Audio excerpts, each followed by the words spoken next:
It was a routine mammogram back in 2020 that altered the course of life for Seattle nutritionist and mom Deb Enos. Hearing the words, "you have breast cancer," was shocking, as were the procedures and treatment, including a mastectomy and reconstruction that followed.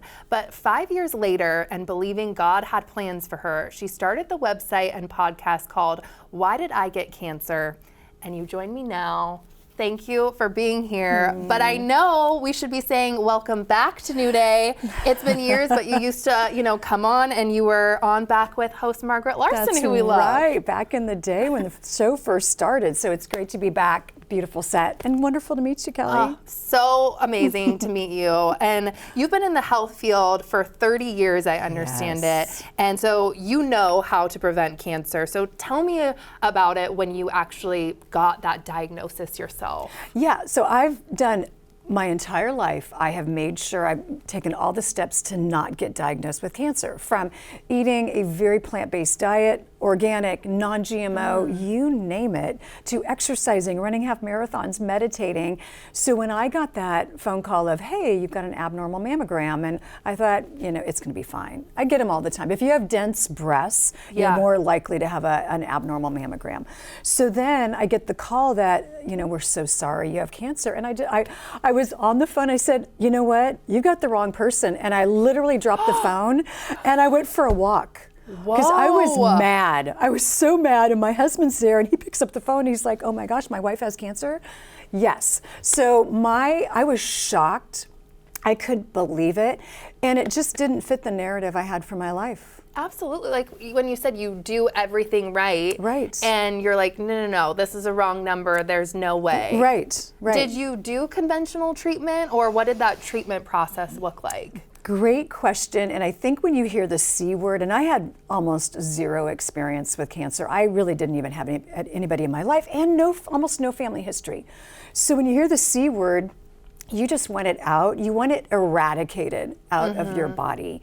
And also I had this piece inside of me, not P-E-A-C-E, but like this piece inside of me is saying, I don't want my life to change. I don't want to have to be at the hospital 3 days a week. I like my life. So you just want it gone. Yeah. You just want it gone. So I did go the conventional route until I didn't, because I felt like I did 2 lumpectomies. They couldn't get the cancer out. So then we had to do a mastectomy.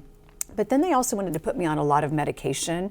And I did my research and I did my due diligence, and I realized the medication wasn't normally used in the type that I had. It was just kind of this falling into this kind of big pharma and the system.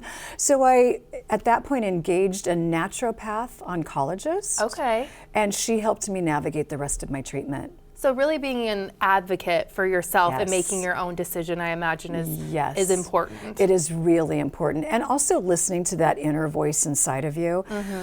It is so easy to get caught up, and you need to be at this appointment and that appointment, and you just get caught up into the system. And one thing I have learned from my naturopath oncologist, it's okay to pump the brakes.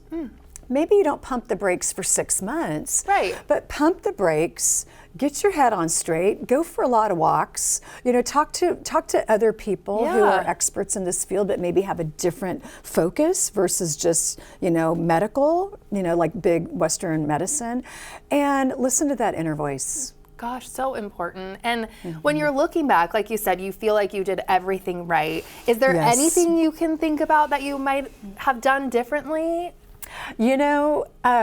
Kelly, so this is the one that I think I struggle with the most, is mindset. And I'm a really positive person, but I will tell you that I have struggled in my life with forgiveness.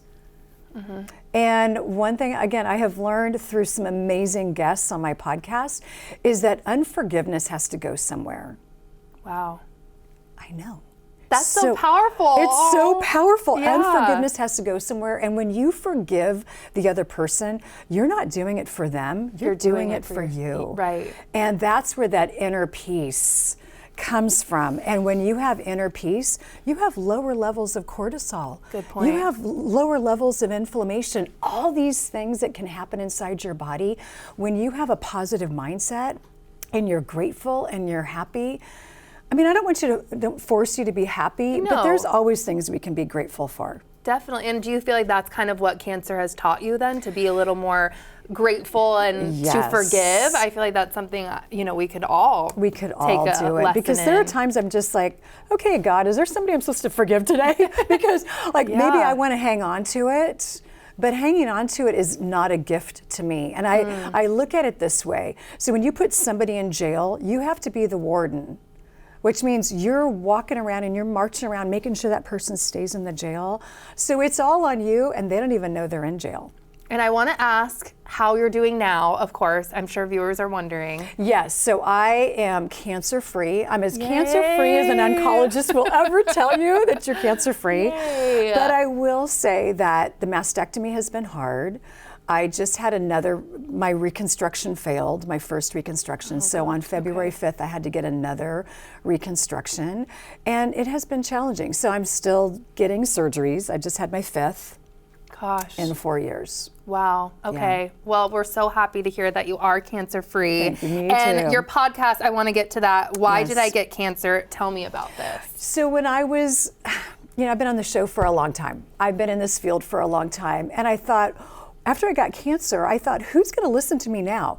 I go on TV and I tell people, eat this, eat that, do this, and it's going to lower your risk of cancer. And are people going to say to me, yeah, but why did you get cancer? And that was my question to every oncologist. Why did I get cancer? I was an early adopter of no deodorants with aluminum and living a toxin-free life. And I was just on my knees one day and I just was like, Lord, what's next? And I really felt that still small voice inside that said, go look up the website, Why Did I Get Cancer? Yeah. And I Googled it and it was still available. Meant to be. Meant to be. So I've started a podcast 4 years ago. It's in the top 3% globally. Amazing. Which is crazy. And I have the most amazing guests on. And I learn something every week. Thank you. Thank you so much for being here. This was so amazing. And I'm going to listen to that podcast. And you can all listen to episodes from Deb's podcast, Why Did I Get Cancer, wherever you find your podcasts. Thanks for spending time with us today. You can check out our website for more of our content. And you can always send us an email to share your thoughts. Don't forget to enjoy your new day. And we'll see you next time.